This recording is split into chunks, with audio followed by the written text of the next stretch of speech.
People in Washington, D.C. want to give Ukraine $1 trillion of U.S. taxpayer money.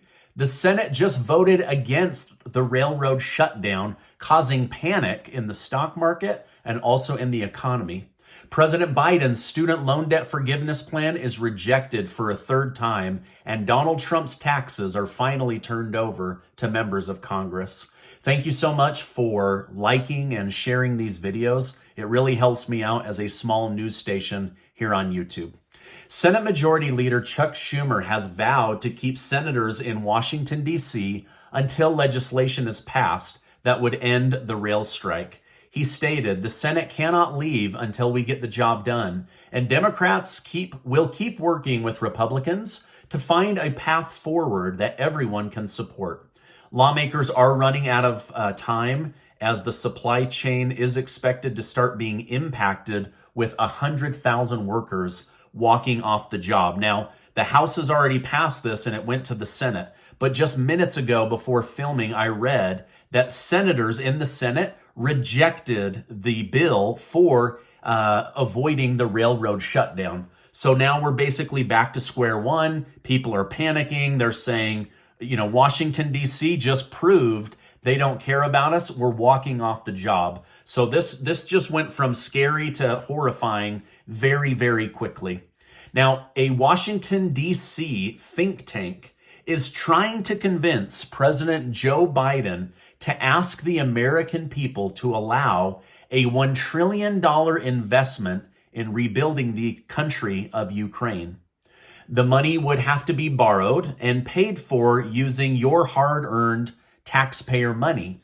But this group says this is the very best option for getting Ukraine back on its feet once Vladimir Putin stops attacking the country. So basically, they want to take another $1 trillion, similar to what we did in Afghanistan, where we tried to step in and rebuild a country. They're saying, well, now we have the Ukrainians on our side. Giving them $1 trillion is actually a really good investment, but we'll use taxpayer money. Now, I don't know that these people know just how big $1 trillion is. To give you an example in context, it would take 542,241 years to count to 1 trillion. That's how massive this number is, right? Like, we'll never pay this amount of money off. It'll subjugate the American worker through taxation. But they're saying, we have to do this. We have to lay this burden on the future generation in order to help Ukraine to get back on their feet. Now, I'd like to know in the comments section down below, what are your thoughts on this? I mean, I just keep thinking, when are they going to spend $1 trillion on helping Americans? I mean, we have so much poverty, homelessness, people going hungry, seniors skipping their medication, wondering if they're going to be kicked out of where they're renting. I mean, it's really, really bad. But D.C. is working very hard to convince the president to spend $1 trillion of our money. Former President Donald Trump has finally lost his battle to keeping his tax returns from examination. After years of legal back and forth, the House committee has been given access to Trump's tax returns by the IRS themselves. Trump initially tried to appeal the decision, but his appeal was denied. The controversy started when Trump refused to make his returns public while in office. This drew a lot of negative criticism. It's unclear what he doesn't want to be seen. Maybe he's just private. Maybe there's something hidden. I don't really know. But now he can no longer use the excuse that he's being audited. All of his tax returns have been handed over to Congress. The holiday season is going to bring all of us a great gift: lower gas prices. According to oil refineries, there were out-of-service refineries that have been returned to business. They've hired, and demand is dropping as fear of a recession grows, which will lower the price of gas. So basically, the supply is going to go up and use is going down. Now, the COVID-19 forced lockdowns in China are also contributing to a lower amount of demand. Some analysts believe the national average gas price could drop below $3 a gallon by Christmas. Now, they don't know that it will stay that low. I'm hoping and praying that it will, right? Because gas prices affect just about every other service or good out there. But this is like a Christmas gift, right, of lower gas prices. And hopefully it's long-term and not short-term.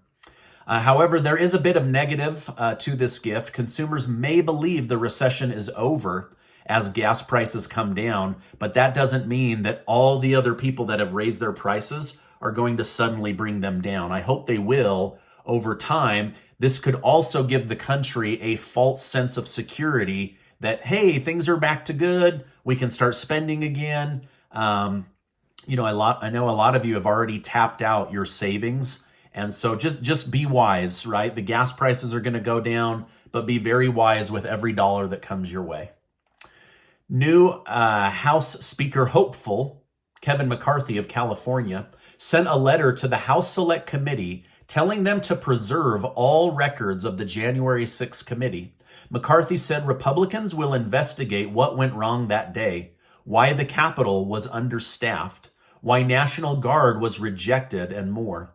The actual January 6th committee will also be reviewed to see if they had been biased during their investigation. CNN has fired hundreds of workers right before Christmas. The news network says it's going through hard times and it needs to slim down financially, or else CNN will cease to exist. A third federal judge has now ruled that President Joe Biden's plan to forgive $400 billion of student loan debt is unconstitutional and lacking in presidential authority. I guess House Speaker Nancy Pelosi was right. Biden can't forgive people's student loan debt. He can only dangle the carrot in order to get more votes, which is exactly what happened.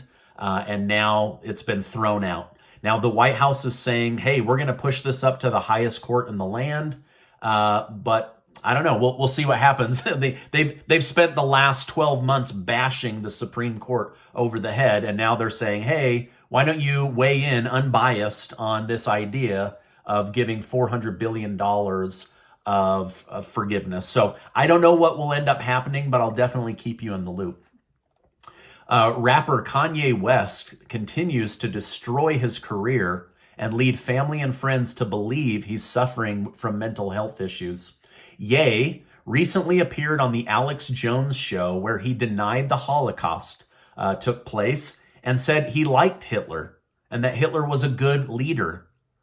I think somebody needs to take this guy to Germany and walk him around the concentration camps, the museums, show him some pictures that this actually happened. I mean, this guy, I'm really starting to worry about him because, I mean, he's just toasting his career. But like, these are horrible, horrible things to say. But he just keeps, anyone that lets him on, I mean, they just need to quit letting him on. He went on and he was in like a weird Halloween costume. His entire face was blacked out and he was just talking all kinds of nonsense. Sad. It's sad, really. All right. Now, Federal Reserve Chair Jerome Powell has given Americans an update on how they plan to avoid a recession. He stated, despite some promising developments, we have a long way to go in restoring price stability. We have a risk management balance to strike. We think slowing down at this point is a good way to balance the risk. Powell elaborated and stated, it is likely that restoring price stability will require holding policy at a restrictive level for some time. History cautions strongly against prematurely loosening policy. We will stay the course until the job is done. Now, let me tell you what all this gibberish means in layman's terms.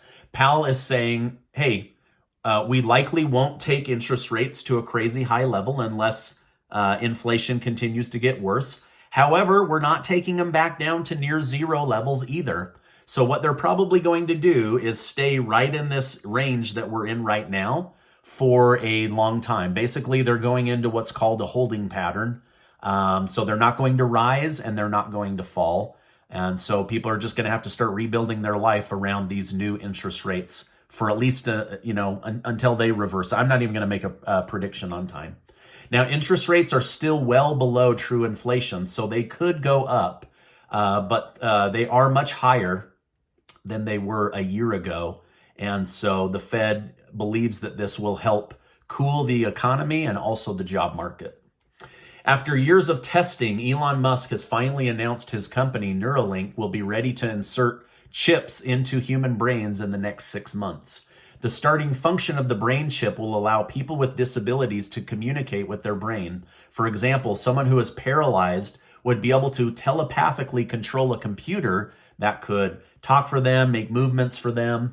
In the future, Elon Musk hopes that Neuralink will solve many more complex issues, such as restoring the ability to move in people who are paralyzed. So this is a very controversial thing. For those that have paralyzation or disabilities, this could be a godsend. For those that worry that this will be used to create terminators or control your mind, there's still some skepticism around that. Now, this is my update for today. As I know more, I will definitely come on and share more with you. Make sure to get your name entered to be one of the winners of the $15,000 that Casey and I are giving away thanks to generous video sponsors. One of the sponsors just sent in the money last night. It was his second round of donating, and I'm just so grateful to Alex. He's the guy that helps me and Casey building our Amazon business. So thank you so much for that, as well as the other